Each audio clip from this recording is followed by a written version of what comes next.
After being passed over for promotion, my boss demanded I train my replacement. When I refused, he said, "You should have figured it out," and threatened to fire me. I pulled out my resignation letter and watched their faces drop. What they didn't know was that I'd been documenting everything for months, and I had connections they couldn't imagine. I'm Renee Jameson, and I spent 5 years at Meridian Logistics thinking hard work meant something. Turns out I was just the office workhorse with a business degree. Started as an entry-level analyst making $42,000, decent enough to cover rent and upgrade from instant ramen. The plan was simple. Keep my head down, do excellent work, climb the ladder. Classic mistake. What happened instead was I became everyone's personal problem solver, Anna from accounts forwarding me urgent spreadsheets at 7 p.m. that weren't urgent at all. Ronnie from operations treating me like his assistant, asking me to fix things he should have learned years ago. Never a please, never a thank you, just expectation. I kept saying yes because I thought this was what team players did, that eventually someone would notice. My manager, Steve, fed me this line constantly. "You're absolutely critical to our operations, Renee. The whole department would collapse without you." Translation: we're never promoting you because you're too useful where you are. But here's what Steve didn't know. I had a master's degree in operations management from Northwestern, not some community college certificate. I'd also been quietly building relationships with industry professionals, including my former professor, Dr. Valdez, who now ran consulting for Fortune 500 companies. The senior operations manager position opened in March. Basically my current job, but with actual authority and $78,000 salary instead of my current $52,000. Steve pulled me aside when the posting went live, gave me this whole speech about how I was exactly what they needed, helped me prep my application. We did mock interviews. I went through 3 rounds with different directors. After my final interview, the VP shook my hand and said, "I think you know how this is going to go." He smiled like we were sharing an inside joke. I walked out thinking I'd finally made it. Then they hired Bella. Bella had been there 14 months. I know because I personally trained her, spent 2 full weeks showing her systems I'd built from scratch, explaining client relationships that took me years to develop. Nice enough person, showed up on time, did her assignments, but exceptional? Not even close.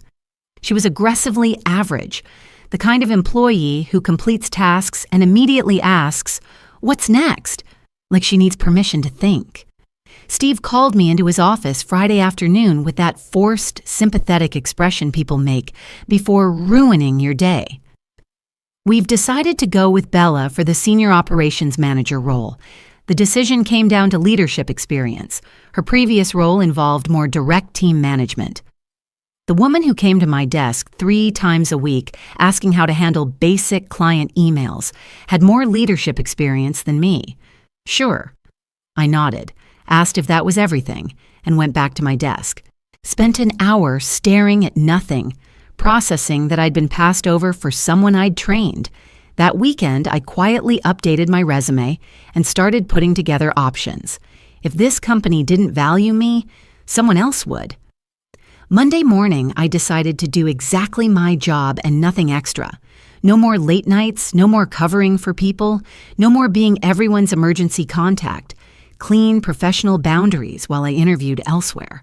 Then Tuesday morning, Steve materialized at my desk before I'd logged in. "Got a minute?" Already walking toward the conference room. He shut the door, clasped his hands on the table. "Bella starts Monday, and we need to get her up to speed quickly.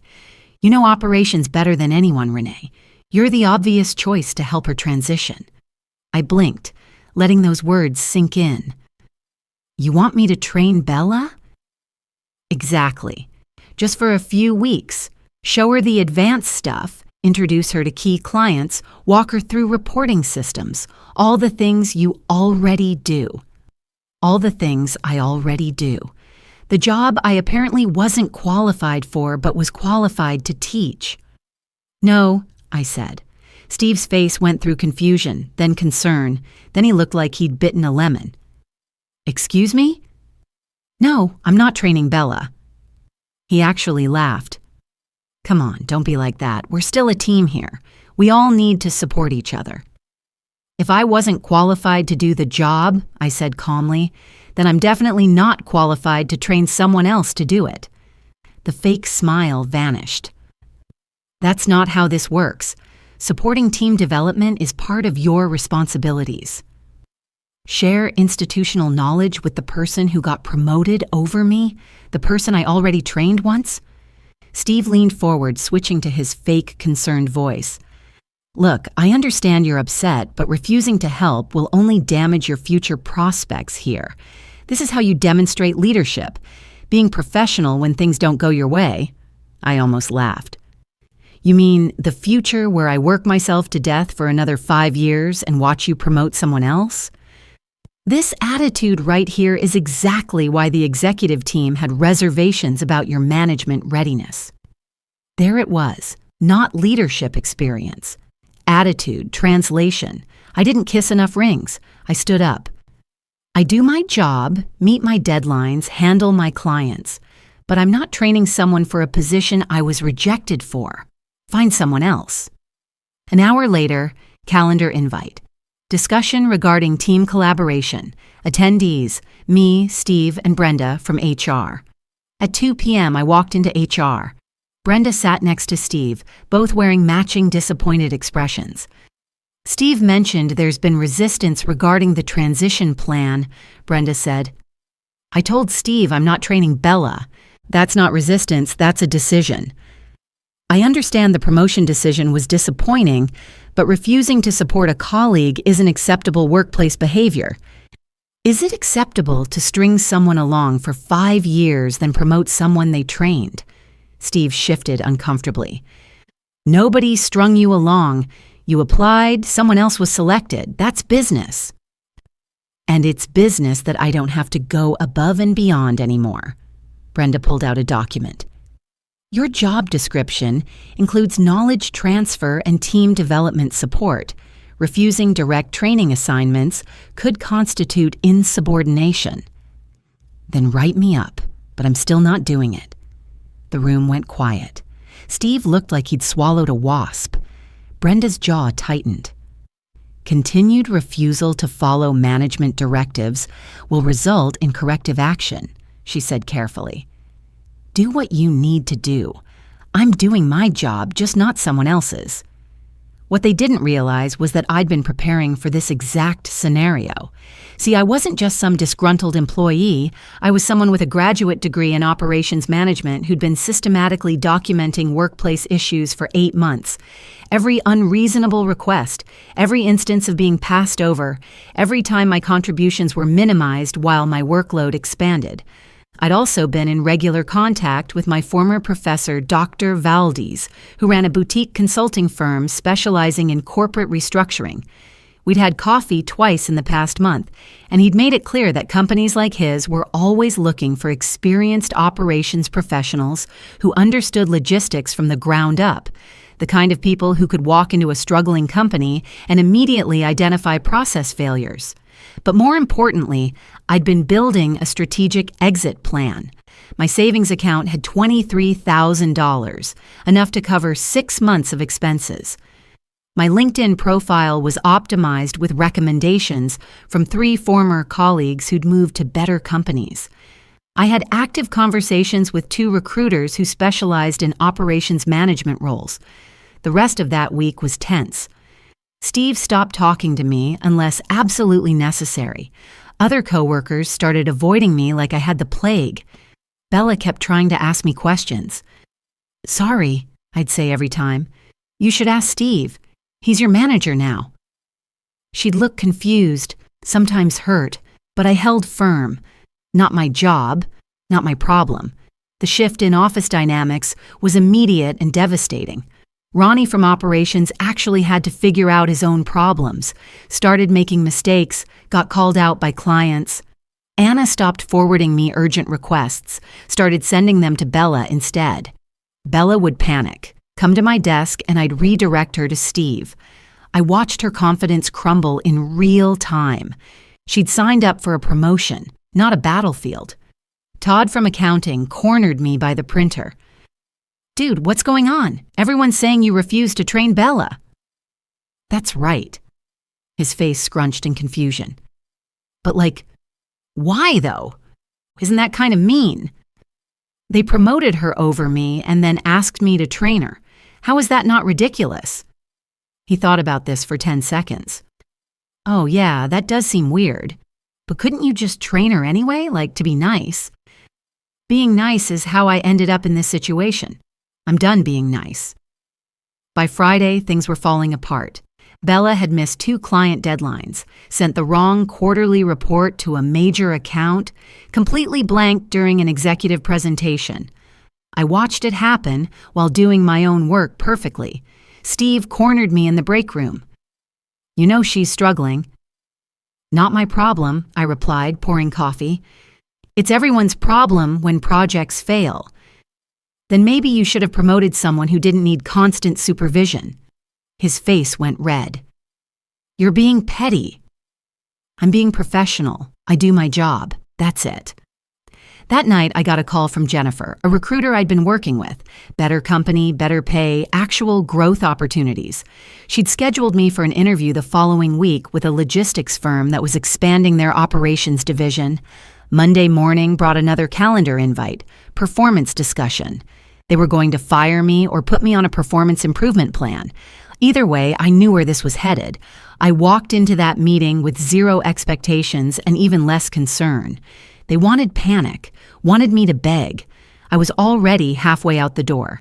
The conference room felt smaller with 4 people in it. Steve, Brenda, and Colleen from senior HR all looked uncomfortable.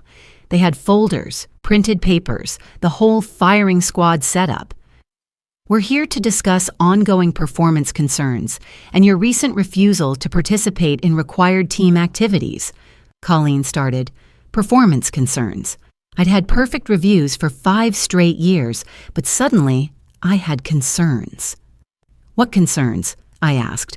Colleen shuffled papers like she was dealing cards. We've documented several instances of uncooperative behavior, failure to complete assigned tasks, and attitude issues impacting team morale. You mean training Bella? Among other things, you've been withdrawn from team activities, declined to assist with collaborative projects. Multiple colleagues have reported your negative energy. The colleagues who used to dump their work on me are upset I stopped doing it for free. Shocking. This isn't about extra work, Brenda cut in. This is about being a team player and supporting company objectives. What are my job objectives? Because last I checked, I wasn't promoted to management. My objective is doing my actual job, which I've done perfectly with 0 errors. Colleen looked down at her papers, hunting for something concrete. She wasn't going to find it because it didn't exist. We're placing you on a 60-day performance improvement plan. You'll need to demonstrate measurable improvement in collaboration and responsiveness to management direction. A PIP, the corporate death sentence. Basically a paper trail, so they could fire me and claim it was justified. That's when I reached into my bag, pulled out an envelope, and slid it across the table. What's that? Steve asked. My resignation. You should have seen their faces. Colleen's mouth dropped open. Steve looked like I'd slapped him with a fish. Brenda just stared at the envelope like it might explode. You can't resign immediately, Steve said. You need to give 2 weeks' notice. Actually, employment is at will. I can leave whenever I want. Same way you can fire me whenever you want. Colleen recovered first. Without proper notice, you'll be marked as ineligible for rehire. You'll need references. I don't need anything from this company. I've already got another job lined up. Slight exaggeration. I had an interview, not an offer. But they didn't need to know that. I stood up, walked the resignation letter to Colleen's side of the table, placed it directly in front of her. I'm done. Email my final paperwork. Steve stood too. You can't just leave. If you have active projects, we need transition time. Should have thought about that before the PIP. All my work is documented in the shared drives. You'll figure it out. Your management. This is completely unprofessional, Steve said, voice rising. No, this is self-preservation. I walked out, went to my desk, packed my stuff, personal photos, coffee mug, the good stapler I'd brought from home. It took maybe 10 minutes. The office had gone completely silent, everyone pretending to work while watching me pack. Todd appeared next to me. Whoa, are you leaving? Yep. Like right now. His face went through several emotions before settling on confused respect. That's actually kind of cool, like in the movies. Just like the movies, Todd. I logged out of my computer, dropped my badge and building access on Steve's desk. He wasn't there, probably still in the conference room having a breakdown. I walked out at 11 a.m. on a Tuesday, got to my car, sat in the driver's seat, took a deep breath. My phone was already buzzing with texts from coworkers. For the first time in 5 years, I didn't think about work at all. The chaos that followed was beautiful. Anna kept me updated through texts. Bella was drowning. Projects were missing deadlines. Clients were calling, demanding to know where their reports were. The filing system I'd built was apparently impossible for anyone else to understand. Turns out all those processes I'd documented weren't as self-explanatory as I thought, because nobody had bothered to read them. They'd just asked me instead. Now they were lost. The weekly client reports I'd automated, nobody knew how to run them. The vendor relationships I'd maintained were falling apart because nobody had contact information or negotiation history. One major client threatened to pull their contract after Bella sent them data for the wrong quarter. Ronnie managed to delete an entire database backup, trying to figure out something I'd handled automatically. Steve tried calling me twice, left voicemails asking if I'd reconsider, if we could work something out, if I'd do a quick transition meeting. I deleted them without listening. 2 weeks later, Anna texted. Bella quit, I called immediately. Wait, what? She couldn't handle it, working until midnight every day and still falling behind, clients complaining constantly. Steve was on her constantly. She walked out yesterday without notice. I laughed. So now they have nobody. Nobody. Steve's losing his mind. They're trying to split your old work between 3 people, and none of them have a clue. Meanwhile, I'd landed the new job.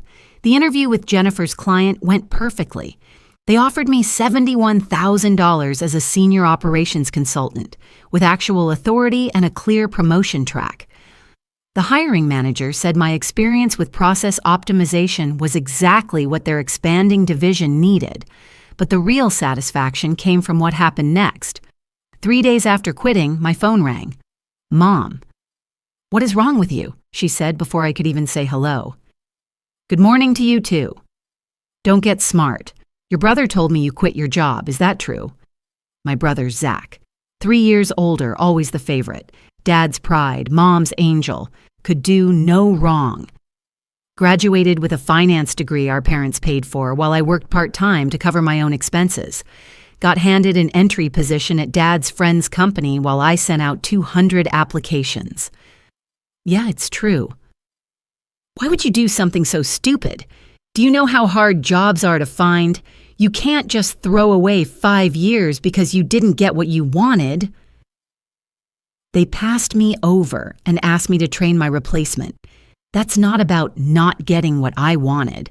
That's about basic respect. That's life. Things don't always go your way. You deal with it. You don't just quit. I could hear Dad in the background. Then he was on the phone. Your mother and I didn't raise a quitter. I'm not a quitter. I left a toxic situation. You left without another job. That's irresponsible. I have interviews lined up. You need to call them back, apologize, see if you can get your position back. I actually laughed. They tried to put me on a performance improvement plan. Why would I go back? Because you don't have anything else, and because walking away makes you look unstable. You think other companies won't hear about this? Word travels. That made me pause. What do you mean, word travels? Silence. Then Mom said, Your brother knows people in the industry. He's just trying to help. Help how? More silence. Dad cleared his throat. He's been reaching out to contacts, putting out feelers, making sure this doesn't hurt your reputation. My stomach dropped. He's talking about me to other companies? He's networking. That's what family does. You should be grateful. I hung up. Zach was spreading who knows what version of events, probably making me sound like an unstable problem employee. I called him immediately. "Hey," he said casually, "Mom called you." "What are you doing?" "What do you mean?" "Don't play dumb. Why are you talking to people about me?" He sighed like I was being difficult. "I'm trying to help. I know people in logistics. I'm doing damage control." "Damage control for what?" "You walked out with no notice. That looks terrible. I'm trying to spin it before it gets worse." "Zach, I don't need you spinning anything. Stay out of my career." "Someone has to be the adult here. You're being emotional, not thinking clearly." "I don't need protection. I need you to mind your own business." "It becomes my business when you make the whole family look bad." There it was. This wasn't about me. It was about how my decisions reflected on them. "Stop talking about me to your contacts. Stop interfering." "Fine, but don't come crying to me when you can't find work because you burned every bridge in the industry." I hung up and blocked his number. Blocked Mom and Dad too, but it got worse. 2 days later, I got an anonymous email with a forwarded chain between Zach and someone at my old company, the VP who'd smiled after my final interview. The emails went back weeks before I'd quit. Zach asking about me, how I was doing at work, whether there were performance concerns. The VP kept it vague at first, but Zach pushed, said he was worried about me, asked if the company should know anything. The VP took the bait, started sharing details about the promotion process, how they'd gone with someone else, how I was being difficult about training Bella. Zach's responses were worse. "That sounds like her. She's always struggled with authority. Maybe she needs tough love to grow up." I felt physically sick. My own family was working against me. I forwarded the email to my personal archive, then called a lawyer. Greg Hendricks specialized in employment law, had excellent reviews online. He took one look at the emails and his eyes lit up. "This is bad. For them, not you. Your brother's involvement makes this worse. Shows coordination." "Can I sue my company?" "Absolutely. Your brother?" "That's trickier, but possible. The company definitely violated retaliation laws here." He took my case on contingency. No upfront costs. We'd go after them for wrongful termination and retaliation. Meanwhile, I was interviewing well. Had 3 solid leads, including that promising logistics position. The recruiter, Jennifer, reached out directly, said my experience was exactly what they needed. Phone screen went great. In-person interview was scheduled. The interview went smoothly. 3-person panel, including the department head. At the end, the department head smiled. "We'll need to check references, but I think you'd be a great fit. Expect to hear from us by end of week." Friday afternoon, Jennifer called. Her voice was different, careful. "We completed your reference checks, and I need to talk to you about something." My stomach dropped. "We reached out to your former employer. The feedback was concerning." "Concerning how?" "They said you had performance issues, that you were insubordinate, that you left without notice after being placed on a performance improvement plan." "That's not true. They're retaliating because I'm suing them." "You're suing your former employer?" "Yes, for wrongful termination and retaliation." Long silence. "I'm sorry, but we're going to move forward with other candidates. The pending litigation is too much risk." They'd torpedoed me, actively sabotaged a job opportunity. The next 2 interviews went the same way. Everything positive until reference checks, then suddenly concerns about my attitude, professionalism, reliability. I called Greg after the 3rd rejection. "That's illegal. Companies can't lie in reference checks. This strengthens our case." That night, another anonymous email, more evidence, another email chain between HR and Zach, dated after I'd quit, after I'd hired a lawyer.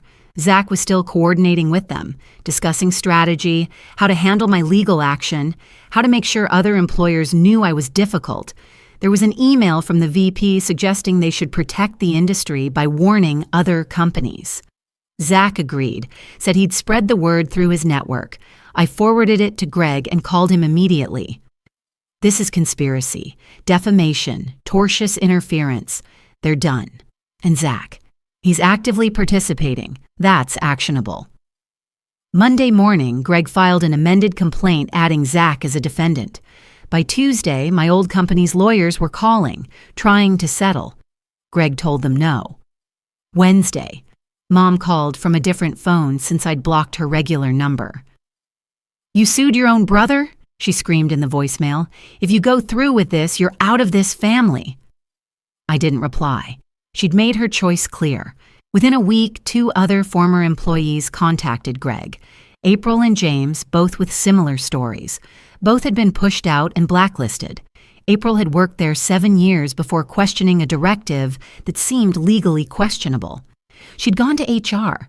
2 months later, she was on a PIP and then terminated. Spent 6 months unemployed despite dozens of interviews because every reference check came back with concerns about her judgment. James had reported workplace safety violations, got fired 3 weeks later for supposed attendance issues despite perfect records. Nobody would hire him afterward. One recruiter told him off the record that his former employer had flagged him as litigious and high risk. "This is a pattern," Greg said. "Exactly what we needed." They joined as co-plaintiffs. This wasn't just about me anymore. It was systematic retaliation. Discovery started. Greg subpoenaed everything. The company fought it, but the judge ordered compliance. 3 weeks later, discovery documents arrived. Boxes of printed emails, thousands of pages. What they found was damning. A literal list titled "Do Not Rehire" with codes next to names. My name was on it. Litigious, warn others. April and James were there too, all marked as problems. But worse, the emails showed coordination. HR had regular contact with HR departments at other major companies. They shared problem employee information, an industry-wide blacklist operation. "This is bigger than I thought," Greg called to tell me. "We're going after the whole network." "Can we do that?" "We can try. It'll get messy." I don't care. They destroyed careers. When word got out about the scope, my parents lost it. They tried calling from multiple numbers. When that didn't work, they showed up at my apartment banging on the door. Dad pushed past me when I opened it. "Stop this right now." "Get out." "Not until you listen. You're ruining Zach's life." Zach ruined his own life by helping my employer blacklist me. "He was protecting the family reputation," Mom said. "Then you raised him wrong. Now leave." Dad stepped closer. "Drop the lawsuit or you're dead to us." "I already am. Get out of my apartment." 6 months into litigation, my old company tried to settle. Decent money, neutral reference agreement, mutual non-disparagement clause. "From a legal standpoint, this is solid," Greg said. "But if your goal is actual change, settlement doesn't accomplish that." I thought about April and James, about probably dozens of others who'd been crushed. What happens if we go to trial? We force testimony under oath, make it public record. Even if we only get partial damages, the exposure alone destroys their operation. But there's risk. They have expensive lawyers. Juries are unpredictable. Reject it. We're going to trial. We rejected the offer. They came back higher. We rejected again. More people started coming forward. Former employees from other companies. The blacklist network was huge. At least a dozen major companies. Greg built a case showing systematic coordination to suppress employee rights. The local media picked it up. Major companies accused of a legal blacklist network. My old company panicked. So did the others. They started settling individually. Some issued public apologies. Others quietly changed policies. But my old company and Zach didn't settle. They dug in. So we went to trial. Greg presented methodically, showed the emails, the list, called April and James, built an undeniable pattern. Their lawyers tried to discredit everyone, claimed we were disgruntled employees making things up. Then Greg called Zach to testify. Watching him squirm on the stand was satisfying. Greg destroyed him, showed emails where Zach specifically suggested ways to document performance issues, where he offered to spread negative information, where he coordinated with the VP. The best moment was when Greg asked Zach directly why he'd contacted my employer. Zach tried the concerned family member angle. Greg pulled out an email dated 2 days after I applied for the promotion. Before I'd even been rejected, Zach was already talking to the VP, already positioning himself as a concerned party. The timeline proved it wasn't about concern, it was premeditated sabotage. The jury deliberated 2 days. Verdict: guilty on all counts. Wrongful termination, retaliation, defamation, conspiracy. The judge awarded significant damages, not just to me, but April and James too, plus punitive damages. But the real victory was what came after. The verdict made local news. My old company never recovered. The publicity destroyed them. Within a year, they filed bankruptcy.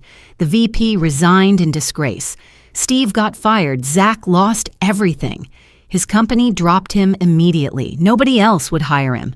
My parents never apologized. They just stopped talking to that side of the family. Michelle, my cousin, told me they were telling people I was mentally unstable. I didn't care. I'd built a new life, found a better job. The settlement money helped, paid off debts, built a safety net.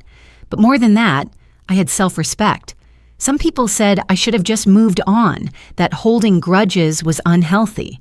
Those people never had family members actively sabotage their careers. 2 years after the verdict, I still get messages from people affected by the industry blacklist, thanking me for exposing it, saying their careers recovered. I ran into Todd a few months ago at a coffee shop. He was at a different logistics company now. Dude, I heard about everything that went down. That was crazy. He ordered some complicated drink, then turned back. So, did you ever train Bella? I had to laugh. No, Todd, I never trained Bella. Oh, that's probably why everything fell apart then. Probably, buddy, he nodded sagely. Hey, are you still mad at everyone? Some people. Yeah, that's fair. I'd probably be mad too if I understood what happened. Watching him leave, I realized he was right. I was less stressed, despite everything, because I'd stopped accepting disrespect disguised as loyalty. My parents never came around. Last I heard, they were telling people Zach was the real victim. Let them think that. The court records tell a different story. Through Michelle, I found out Zach was working some entry-level job in a different state, completely blackballed from logistics. The irony wasn't lost on me. Steve ended up at a smaller company, lower position.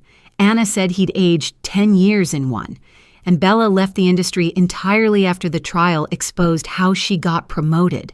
Turns out the whole promotion was Steve's attempt at office romance disguised as merit-based advancement.